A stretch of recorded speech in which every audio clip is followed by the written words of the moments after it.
And today I would start with a beautiful story. And the story is very didactic, in fact. I'll tell you a story, right? And the story is? That boy is very giving nice smile. I pray for you that you keep on smiling, right? Getting didactic, you know? Didactic, you know? Yeah? हाँ, डायडैक्टिक कहते हैं शिक्षाप्रद को। हर वो चीज़ हमारे लिए डायडैक्टिक होती है जिससे हमें कुछ ना कुछ सीखने को मिलता है। हर वो चीज़ हमारे लिए डायडैक्टिक होगी जिससे हमें कुछ ना कुछ सीखने को मिलता है। राइट? शिक्षाप्रद, सबक आमोज, lesson giving, that is didactic. So story is very didactic. Now I would like to ask you one simple question.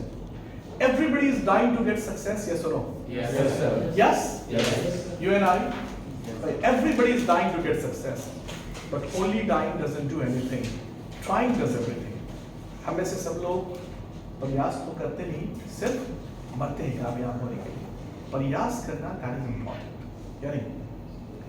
और कामयाब होने के लिए एक हमारे पास फोर्स हो, एक कैटलिस्ट हो जो हमें क्या करे, इंस्पायर करे अंदर से कि नहीं तुम्हें ये करना है। और वो हमारे लिए फोर्स कौन है पता है? लिसन टू दिस स्टोरी और फिर आपको पता चलेगा। क्या नहीं? सी एक स्कूल गोइंग बच्चा होता है और एक दिन फाइनल मैच, जब स्कूल का फाइनल मैच होता है तो वो कोच के पास जाता है एंड स्टार्ट्स क्राइंग एंड वेलिंग, रोने चीखने लगता है। कुछ परेशान हो जाते हैं, कर क्या रहा है? कहा कि sir give me time to play the match. Coach भी हैरान कि तुमने कभी फ्रेंडली मैच नहीं खेला, तुम्हारा कभी सिलेक्शन स्कूल टीम में नहीं हुआ, और आज जबकि फाइनल मैच है इसमें कैसे खेलने दे सकते हैं तुमको? The reputation of our team is at stake. At stake कहते हैं किसको? एट स्टेक, दांव पे, खतरे में। कहा कि आज तो हमारी टीम का रेपुटेशन खतरे में है, फाइनल मैच है। लेकिन वो बच्चा क्या करता? कहता नहीं सर मुझे आपको खेलने देना होगा वरना I can do any bad thing to me. Coach सोचता है कि कभी इसका सिलेक्शन नहीं हुआ, कभी इसने परेशान नहीं किया, कभी ये तक नहीं कहा कि मुझे खेलना है, आज परेशान हो रहा। तो कोच ने कहा कि ठीक है मैं तुम्हें 10 मिनट देता हूं खेलने के लिए। कितने minute? 10 minute. And in that 10 minutes time he scored 3 goals. 3 गोल वो करता है लड़का, और वो टीम बहुत ही ओवरवेलमिंगली जीत जाती है, बहुत शानदार तरीके से जीतती है। मैच के आखिर में कोच जाके कहता है कि मेरी आई वाज एट फॉल्ट, मैं तुम्हें टैलेंट नहीं देख पाया, मैंने तुम्हारा कभी सिलेक्शन नहीं किया। तो कहता है sir it was not your fault, it was completely mine. कहा वो कैसे?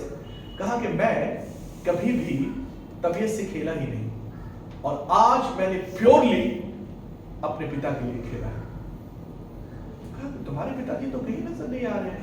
हाँ, तुम्हारा जब सिलेक्शन डे होता था तो तुम्हारे पिता वहां कोने में बैठे होते थे ये सोच करके आज तुम्हारा सिलेक्शन होगा, लेकिन तुम्हारा सिलेक्शन नहीं होता था। कहा नहीं, एक्चुअली मेरा सिलेक्शन जब नहीं होता था तो मेरे पिताजी एक्चुअली क्या थे? अंधे थे। वो इस उम्मीद में आके बैठते थे कि मेरा सिलेक्शन नहीं होगा, लेकिन आखिर में मैं क्या करता था?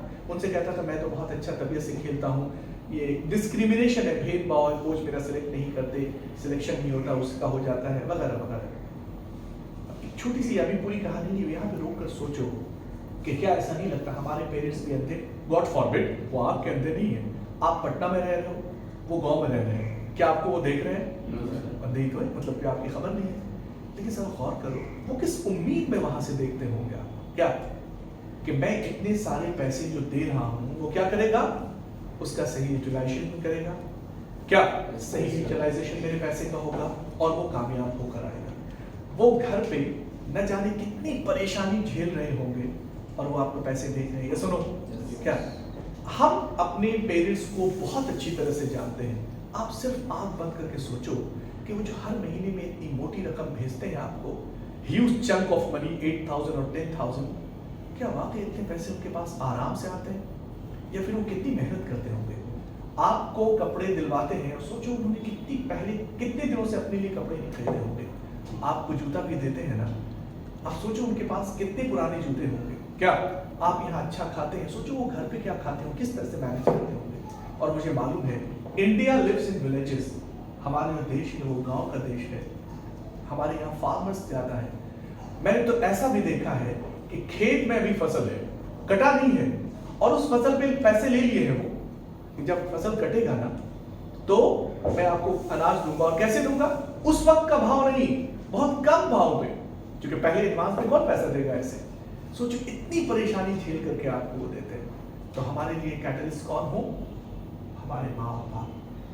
तो कुछ मत करो, you must think, you must have a face of your parents at night. उनको इन्वेस्टिगेट करो, उनको देखो और उनकी परेशानी को देखो, नहीं कि किस कदर परेशान होकर के वो किस लिए, सिर्फ और सिर्फ आपकी कामयाबी के लिए। वो चाहते हैं कि जैसी जिंदगी उनकी गुजर रही है आपकी न गुजरे। वो मुसीबत में है, आप खुशहाल रहे, आप समृद्ध रहे, आप प्रॉस्पेरस रहे, है यही ना? क्या तो क्या दुनिया में हमारे लिए इन दो से बड़ा कोई हो सकता है? नहीं। याद रखो, दुनिया में सबसे बेहतरीन अगर हमारे लिए है तो वो हमारे कौन है? हमारे माँ बाप है, हमारे पेरेंट्स। उससे बड़ा कोई नहीं हो सकता। यानी तो फिर वो बच्चा कहता है कि हुआ यूं कि कल मेरे पिताजी का देहांत हो गया, और डेथ बेड पे वो एक ही बात कहते थे, बेटा मैं तुम्हें नेशनल सॉकर टीम में देखना चाहता हूँ, तुम्हारा तो कभी सिलेक्शन स्कूल टीम में नहीं हुआ, तो मैं ये बोझ लिए जा रहा हूँ। कल वो मर गए, तो मैंने कल डिसाइड किया कि अब मैं अपने पिता के लिए खेलूंगा, उनकी आत्मा की क्या कहते हैं, उसकी आत्मा की शांति के लिए खेलूंगा। और आज मैंने जो खेला है प्योरली मैंने अपने फादर के लिए खेला है। अगर वो कहीं होंगे, मुझे देख रहे होंगे, तो ये बोझ शायद उनके दिल से निकल जाए कि मैं नेशनल टीम में शामिल हो सकता हूँ। नहीं तो मैं अक्सर एक ही बात कहता हूँ, क्या ऐसा हो सकता है कि जब कभी भी आप ठीक से पढ़ाई न करो, जब कभी भी आपको लगे कि हम कामयाब नहीं हो सकते, तो उनको देखो कितनी उम्मीद लगाए वो बैठे हैं। नहीं तो वो हमारे लिए फोर्स हो सकते हैं कि नहीं मुझे क्या करना है, कामयाब होना और अपने पेरेंट्स को एक बेहतरीन खुशी देनी है। ऐसा हो सकता है कि नहीं हो सकता है? याद रखो, हमारे लिए कैटलिस्ट का होना बहुत जरूरी है, एक फोर्स हो जो हमें आगे ले जाने के लिए प्रेरित करता हो, एक फोर्स। और वो फोर्स क्या है? उनके वो चेहरे, मासूम चेहरे, उनकी वो मेहनत, उनका वो हर महीने आपको पैसे भेजना। क्या ये फोर्स हमें कामयाबी दिलाएगा? आपने सुना होगा, बहुत कहते हैं निंदक नियरे राखिए। क्या जो हमारा क्रिटिक है उसको देखें और ये देखें कि हम कामयाब कैसे हो सकते हैं, राइट? हम कामयाब कैसे हो सकते हैं? The important thing is कि we need to get success by hook or by crook। हमें क्या करना है? हमें कामयाबी चाहिए by hook or by crook, किसी तरह से भी। और जब हम कामयाब हो जाएंगे तो सबसे ज्यादा खुशी किन्हें होगी? पेरेंट्स को। आप यही जा रही, उनका जो जीवन बढ़ जाएगा, उनकी जिंदगी बढ़ जाएगी आपके कामयाब होने से। नहीं, वो जब आप कामयाब हो जाएंगे, जब गांव में निकलेंगे तो उस दिन खुश होकर निकलेंगे, सीना तान के निकलेंगे। और उसका फायदा क्या होगा कि गांव में वो लड़के आपकी कामयाबी के बाद जब अपने पेरेंट्स को कहेंगे कि मुझे पटना जाना है, तो आपको देख करके वो भेजेंगे नहीं, मैं जमीन बेच करके तुम्हें भेजूंगा, लेकिन जाओ तुम भी कामयाब हो। और अगर आप नाकाम लौटे ना, अब वो जो बच्चा कहेगा मुझे पटना जाना है, तो आपके बारे में क्या करोगे? पटना जाके देखो फलाना का बेटा गया, इतनी सारी जमीन बेच दिया और कामयाब नहीं हो, तुम भी मेरी जमीन बेचवाओगे। तो आप जब कामयाब होंगे तो सिर्फ आप कामयाब नहीं होंगे, आप गांव वाले उस स्टूडेंट्स के लिए प्रेरणा का स्रोत बनेंगे जो पटना आकर तैयारी करना चाहता है। और अगर आप नाकाम हो गए तो अकेले नाकाम नहीं होंगे, बहुत सारे पेरेंट्स हैं जो अपने बच्चे को भेजेंगे नहीं तो हम तो डूबेंगे सनम, तुमको भी ले डूबेंगे। ऐसा ना हो, आप जरूर कामयाब हो। कामयाबी के लिए एक ही चीज चाहिए, क्या? Interest, time. आपको वो टाइम देना होगा।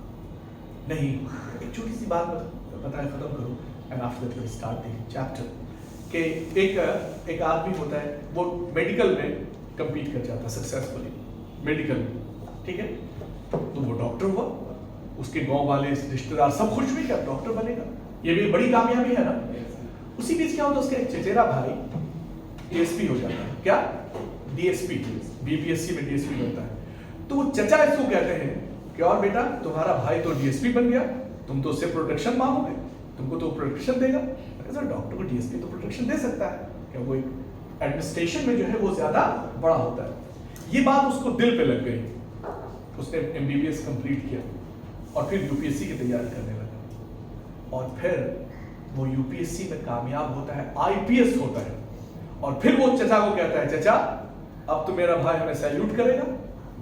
ये फोर्स होना चाहिए आपको। क्या होना चाहिए? एक फोर्स जो आपको कामयाब होने के लिए प्रेरित करे, और ये कोई नहीं दे सकता। आपको खुद कामयाब होना पड़ेगा, कोई आपको कामयाब नहीं करेगा। Is that clear? So you must get ready to get success. और याद रखो कि वो दो लोग आप पे बहुत उम्मीद से देख रहे हैं, आपके माँ और बाप। Is that clear? तो don't cheat them, be honest to yourself, be honest to your parents. Thank you very much. May you get success. Okay.